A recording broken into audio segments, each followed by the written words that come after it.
المدينة الذهبية المفقودة اللي اتكشفت تحت رمال الأقصر. لكن يا ترى ليه اختفت فجأة؟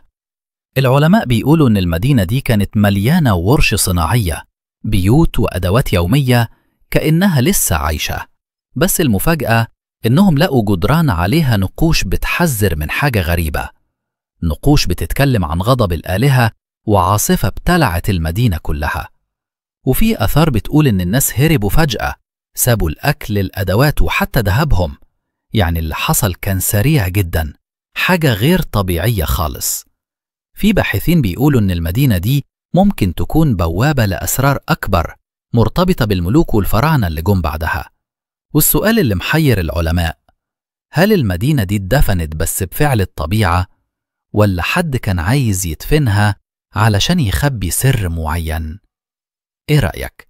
هل المدينة الذهبية المفقودة مجرد أطلال تاريخية، ولا فيها سر مرعب لسه محدش عارفه؟